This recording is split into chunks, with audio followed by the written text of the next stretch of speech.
1820 жыл, Атлант мұхиты. Кит аулайтын кеменің капитаны Джордж Поллард кеменің жылдамдығын арттыруды бұйырады. Кемедегі көмекшілер бұл ойды қауіпті деп санайды, бірақ бәрібір бұйрықты орындайды. Көп ұзамай көмекшілер өз қорқыныштарының бекер болмағанын түсінеді. Олар 8 тораптан астам жылдамдықпен келе жатыр, ал дауыл олардан да жылдам қозғалуда. Капитан Поллард өз ұстанымында қалып, дауыл экипажды жігерлендіреді деп сенеді, бірақ көмекшілері қарсы шығады. Капитан дауылды айналып өтуді уақытты босқа кетіру деп санайды, және бәрі жақсы болады деп сенеді. Осы уақытта ауа райы күрт нашарлай бастайды. Экипаж сөзсіз болатын апатқа дайындалады. Дауыл кемені басып озады. Су палубаны басып кетеді. Сол сәтте ғана капитан өзінің қателескенін түсінеді. Кеменің экипажы табиғаттың қаһарына төтеп беруге тырысады. Кеме апатқа ұшырағалы тұрғандай көрінеді, бірақ капитанның көмекшілері жағдайды бақылауға алады. Кеме суға батпай аман қалады, алайда оларды одан да қорқынышты сынақ күтіп тұр. Бұл оқиғаның барлығы Томас Никерсонның естеліктері. Ол қазір қонақ үй иесі, ал бұрын кит аулайтын Эссекс кемесінде үйінга болған. Бұл кеме жұмбақ жағдайда суға батқан еді. Түннің бір уағында оған жазушы Герман Мельвилл келеді. Ол теңіздегі сұмдық оқиғалар туралы кітап жазғысы келетінін айтады. Жазушы Никерсонға Эссекс кемесінде шын мәнінде не болғанын айтып беру үшін көп ақша ұсынады. Өйткені ол сол кеменің тірі қалған соңғы мүшесі. Алайда Никерсон қонақты салқын қабылдап, оны қуып жібереді. Бірақ оның әйелі араласып, күйеуін ұсынысты қабылдауға көндіреді. Мельвилл Никерсонның бөлмесіне қайта оралып, әңгімені бастау үшін өзінің бұрын кит аулаушы болғанын мойындайды. Екінші жағынан, Никерсон әйелі Мельвиллдің кітаптарын ұнататынын айтады. Жазушы бұған риза болып, өзінің жаңа кітабы Моби Дик бұрынғы еңбектерінің бәрінен де табысты болатынына сенімді. Томас өз әңгімесін бастайды. Оқиға 1820 жылға ауысады. Оуэн Чейз есімді кит аулаушы теңізге тағы бір сапарға дайындалып, кеме капитаны лауазымына ие болады деп үміттенеді. Оуэн жүкті әйеліне жеткілікті ақша тауып, жаңа үй сатып алуға уәде беріп, кит аулау компаниясының басшыларымен кездесуге барады.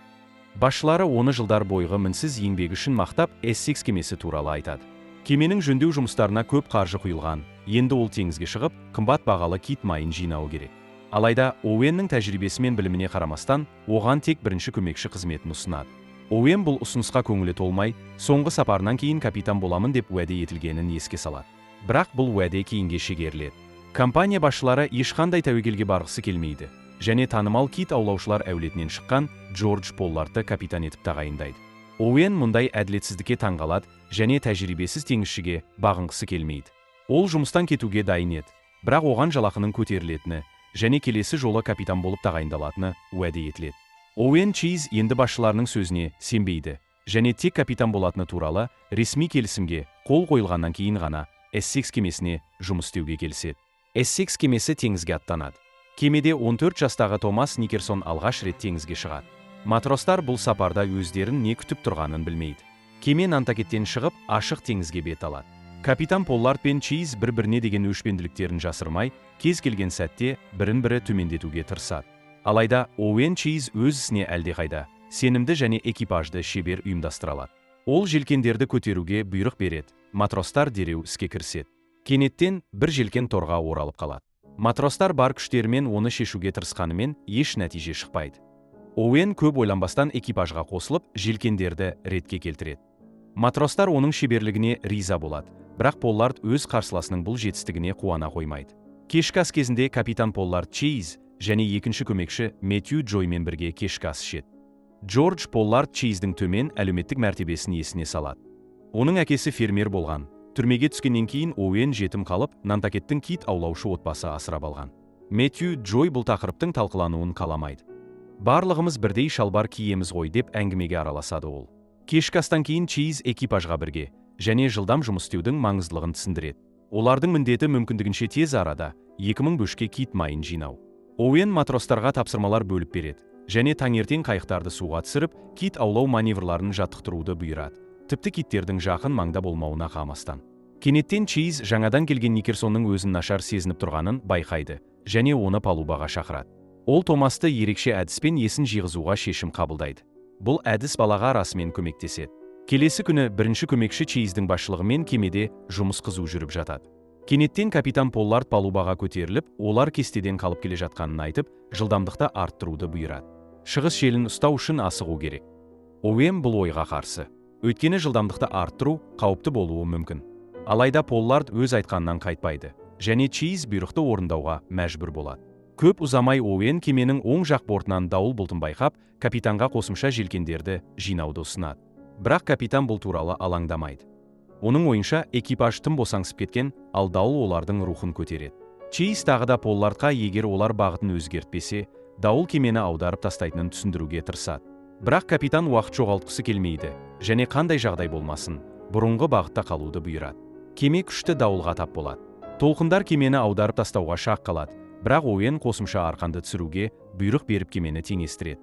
Бүкіл экипаждың үйлесімді жұмысының арқасында кеме суға батпай, жолын жалғастырады. Біраз уақыттан кейін Поллард Чейзді шақырып, оны таңғаларлық хабармен бөліседі. Кеме Нантакетке қайтып оралуы тиіс. Ал Чейз экипаждың алдында капитанның бұйрығын орындамаған үшін және барлық теңізшілерді өлімге душар ете жаздаған үшін кешірім сұрауы керек. Бұған қоса, Поллард Чейзге айлаққа оралғаннан кейін қызметінен кетуді бұйырады. Оуэн ашуға булығып, капитанға Эссексте болған барлық қиындықтар оның тәжірибесіз басқаруының кесірінен болғанын есіне салады. Ашуға мінген Джордж Поллард өз қателіктерін мойындаудан бас тартып, Чейзді тағы да төмендетіп, оның шығу тегін есіне салады. Бірақ Оуэн капитанға айлаққа бір бөшке кит майынсыз оралу бүкіл экипаж үшін үлкен ұят болатынын ескертеді. Сондықтан ол алдымен қажетті мөлшерде кит майын жинап, содан кейін әркім өз жолымен кеткені дұрыс болатынын ұсынады. Капитан бірінші көмекшінің бұл орынды ұсынысын қабылдауға мәжбүр болады. 3 ай өткен соң, экипаж ақыры кашалоттар тобын қуып жетеді. Капитан кіші кемелерді суға түсіруді бұйырады, және кит аулаушылар өздерінің қымбат олжасына бет алады. Оуэн мен теңізшілер тағы да қауіппен бетпе-бет келеді. Жараланған кашалот суға терең сүңгіп, олардың қайығын түбіне қарай сүйрей жаздайды. Чейз жанұшыра қарсылық көрсетіп, байғұс жануарды өлтіреді, ал экипаж оны Эссекс кемесінің бортына жеткізеді. Ал Томас ең жағымсыз жұмысты атқаруы керек. Ең баға майдалу үшін ол толықтай киттің басының ішіне кіруге мәжбүр болады.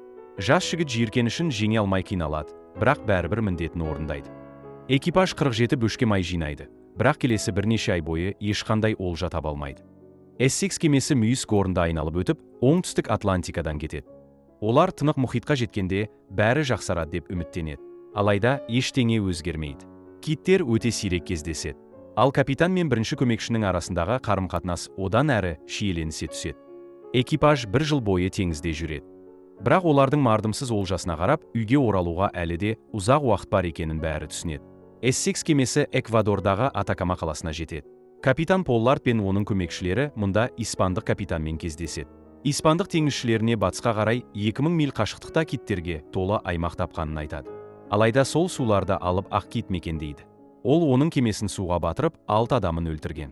Қонақтар бұл оқиғаға сенбейді. Ал Поллард мүмкіндігінше тезірек жолға шығып, қойманы кит майына толтырып, 6 айдың ішінде үйге оралуды ұсынады. Ашкөздік Поллард пен Чейзді билеп алады, және Эссекс жолға шығады. Экипаж теңіздің белгісіз бөліктерінде не күтіп тұрғанын білмегендіктен бұл шешімге алаңдаулы. Бірақ капитан барлық бөшкелерді кит майына толтыруға бел буған, және киттер қайда барса да, соңынан еруге дайын. 14 айлық жүзуден кейін Эссекс киттер мекендейтін суларға жетеді. Экипаж дереу киттер тобын байқап, кіші кемелерді суға түсіреді. Бірақ теңізшілер аңшылықты енді ғана бастағанда, кенеттен испан капитаны айтқан алып, ақ кит олардың бір қайығына шабуыл жасайды. Чейз және оның адамдары аман қалу үшін Эссекске жетіп, зақымдалған қайықты тез арада жөндеуге кіріседі. Ал сол уақытта басқа кит аулаушылар кашалоттарға аңшылық жасауды жалғастырады. Бірақ алып теңіз жаратылысы оңайлықпен шегінер емес. Денесі сансыз ақ тыртықтармен көмкерілген алып кит Эссекске қатты соққы береді. Кеме ауыр зақым алып, біртіндеп суға бата бастайды. Экипаж қорқыныштан естерін жия алмайды. Өйткені ешкім бұған дейін мұндай алып әрі агрессивті китті кездестірмеген. Өзіне сенімді Чейз ақ китпен шайқасып, шабуыл жасауға бел буады. Ол ең үлкен гарпунды алады, және киттің көзін атып түсіруге шақ қалады. Алайда теңіз алыбы кемені құйрығымен тағы да соғып, суды қақ жарып жүзіп кетеді. Бірақ гарпуннан созылған арқан жолындағының бәрін қирататын алып күшке айналып, кемені түбірімен жойып жібереді. Капитан Поллард пен экипаждың көп бөлігі ақ китпен болған шайқастан бейхабар еді. Бір сәтте Поллард Эссекстің қисайғанын байқап, бір сұмдықтың болғанын түсінеді. Кенеттен теңіз алыбы қайықтың алдында пайда болып, қайтадан су түбіне сүңгиді. Экипаж суға батып бара жатқан кемеге қайта оралуға асығады, бірақ оны құтқару мүмкін еместігі анық. Чейз капитанға киттің кемені тесіп өткенін және 2 адамынан айырылғанын хабарлайды. Капитан қиын, бірақ жалғыз дұрыс шешімді қабылдайды. Ол экипажға кемені тастап шығуды бұйырады. Чейз желкендерді алып кетуді ұсынады, өйткені олар жалғыз ескектермен алысқа жете алмайды. Барлық теңізшілер мүмкіндігінше азық-түлік пен ауыз суды алып қалуға асығады. Осы кезде Эссекс одан әрі қисайып, кит майы өртене бастайды. Экипаж соңғы сәтте жанып жатқан кемеден қашып үлгереді. Бірақ Чейз соңында қалып, өз қаруларын алуға асығады. Экипаж үмітін үзбей, бірінші көмекшіні шақыра береді. Оуэн оттан аман қалып, бір қайыққа жүзіп жетеді. Экипаж 3 қайыққа мініп, жанып жатқан Эссекстен қауіпсіз қашықтыққа жүзіп кетеді. Алайда тірі қалғандар өздерінің азық-түлік пен ауыз су қоры апатты түрде аз екенін түсінеді. Бұған қоса, ақ кит олардың соңынан әлі де еріп келе жатқанын байқайды. Капитанның туысы Чейзді барлық жағдайға кінәлап, оған қару кезейді. Капитан оны сабырға шақырып, ақымақтық жасамауға көндіреді. Экипаж шығысқа қарай бет алады. Алайда 2 апта өтсе де жағалау көрінбейді. Қайықтар қозғалыссыз қалып, барлық бағыт бірдей көрінеді. Бірақ Чейз үмітін үзбейді. Ол кезектескен желді ұстап алса, жерге жететініне сенімді. Түнде дауыл басталып, экипажды шайқайды. Мэттью қайықтың шетіне қатты соғылып, басынан ауыр жарақат алады. Осы сәтте Чейз алып ақ китті толқындар арасынан байқайды. Ол әлі де оларды аңдып, арттарынан қалмай келеді. Екінші көмекші жараның ешқандай қаупі жоқ екенін айтып, бәрін тыныштандырғысы келеді. Бірақ бәрі оның көпке шыдамайтынын түсінеді. Чейз Мэттің жарасын тексереді. Мэттке біраз су береді. Ал Генри ашуланып, босқа су шығындап не керегі бар? Ол бәрібір тірі қалмайды деді. Сонда бір теңізші, Оуэн мен Мэттью бала кезінен бірге теңізге шығып жүрген. Сен өз бауырыңның өлімін үнсіз қағып отыра алар ма едің дейді. Осы сәтте мистер Никерсон ауыр естеліктердің астында тұншығып, әңгімесін тоқтатқысы келеді. Ол жазушыны қуып жібереді. Бірақ Мелвилл жалынып, біз бұл оқиғаның тым алысқа кетуіне жол бердік. Енді тоқтау мүмкін емес дейді. Сапар басталғаннан бері 34 күн өтеді. Чейз қажыған теңізшілерге азық-түлік үлестіріп жатқанда, олар алыстан құрлықты байқайды. Құтқарылуға үміттенген экипаж тезірек жағаға жету үшін ескектерді қозғай бастайды. Алайда Чейз тағы да ақ китті көреді. Теңіз алыбы бағытын өзгертпей, сорлы теңізшілерді тағы да шабуылдайды. Ақыры экипаж кішкентай, қаңыраған Хендерсон аралына жетеді. Ашқан кит аулаушылар бірден құстардың шикі жұмыртқаларын жеп, тірі балықтарды аулай бастайды. Капитан Поллард күні-түні от жағып, түтін арқылы өтіп бара жатқан кемелердің назарын аударуды ұсынады. Таңертең экипаж ақ кит шабуылдағанда бүлінген қайықтарды жөндеуге кіріседі. Осы уақытта Чейз аралдағы бір үңгірден адам қаңқаларын тауып алады. Олар да бір кездері теңіз апатынан аман қалып, құтқарушыларды күткен сияқты. Алайда ешкім оларды іздеп келмеген. Оуэн бұл аралда қалудың қауіпті екенін түсінеді. Ресурстар тез сарқылады. Сондықтан экипаж да осындай тағдырға душар болуы мүмкін. Түнде Чейз бен Поллард ашық сөйлеседі. Капитан Чейзге қарап Оуэн, сен шын мәнінде осы жұмысқа лайықсың. Ал мен бұл қызметті жай ғана мұраға алдым деді. Сонда Чейз ауыр күрсініп, ашкөздігіміз бен менмендігіміз Құдайды ашуландырды. Біз енді соның жазасын тартып жатырмыз дейді. Таң ата Поллард аралдан кетуді бұйырады. 3 теңізші аралда қалуды шешеді. Қалғандары қайықтарды дайындап, сапарды жалғастыруға кіріседі. Чейз досы Мэттьюге жақындап, онымен бірге жүруге көндіреді. Бірақ Мэттью әлсіреп, саяхаттың мағынасыз екенін айтады. Дегенмен Оуэн оған үйіне жеткен соң, міндетті түрде құтқару кемесін жіберетінін уәде етеді. Ескі достар қоштасады. Мэттью соңғы күндерін аралда өткізуге қалады. Экипаж қайықтарға мініп, теңізге қайта оралады. Алайда капитан Поллардтың қайығы басқалардан алыстап кетеді. Көп ұзамай экипаж мүшелерінің бірі әлсіреп, көз жұмады. Теңізшілер оның денесін теңізге тастағысы келеді. Бірақ Чейз басқа шешім қабылдайды. Аман қалу үшін олар оның денесін пайдалануға мәжбүр.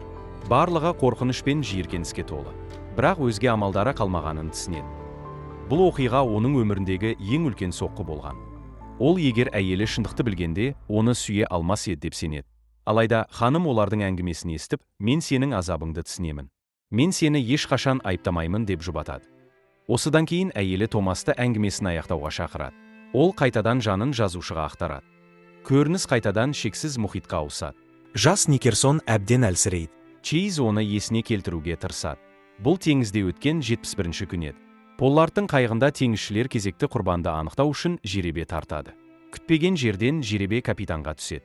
Ол тағдырға мойынсынуға дайын. Бірақ оның туысы Генри Каффин жалынып, өзін құрбан етпеуін сұрайды.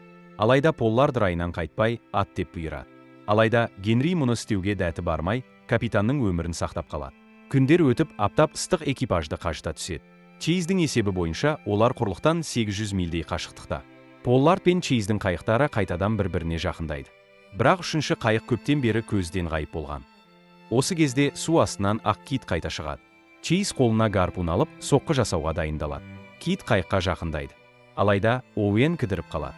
Теңіз алыбы су бетінде бірнеше секунд қана көрінеді. Осы сәтте Чейз бұрын лақтырған гарпунның сынығын байқап қалады. Гарпун жараланған киттің көзінің үстінде әлі тұр. Поллард Чейзді китті өлтіруге шақырады. Алайда Оуэн гарпунды түсіріп, китті жібере салады. Ақ кит құйрығын сермеп, тереңдікке сүңгіп кетеді. Көп ұзамай Чейз бен Поллардтың қайықтары ағыспен екі жаққа кетеді. 87-ші күні Поллардтың қайығын өтіп бара жатқан кеме байқайды. Чейздің қайығы суда қалқи береді. Аштық пен шөлден қалжыраған теңізшілер өмір үшін күресуде.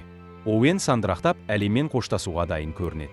Бірақ кенеттен экипаж Чили аралдарының бірін байқайды. Томас Чейзді оятып, жағалауға жеткендерін айтады. Аралда жергілікті тұрғындар оларды құтқарып, қамқорлық көрсетеді. Кейінірек тірі қалған теңізшілерді Нантакетке жеткізетін кеме табылады. 3 айдан кейін олар ақыры үйлеріне жетеді. Оларды аралда көпшілік қарсы алады. Бірақ экипаж мүшелері бастан кешкен сұмдықты ешкімге ашпайды. Әркім өз отбасымен қауышады. Оуэннің әйелі қуаныштан сене алмай, оған есейіп кеткен қызын таныстырады. Кеме иелері Чейз бен Поллардты шақырып, Эссекстің батуының шынайы себебін жасыруды бұйырады. Чейз бұл жалғандыққа көнбейді, және өтірік айтудан бас тартып қызметтен кетеді. Капитан Поллард комиссия алдында жауап береді.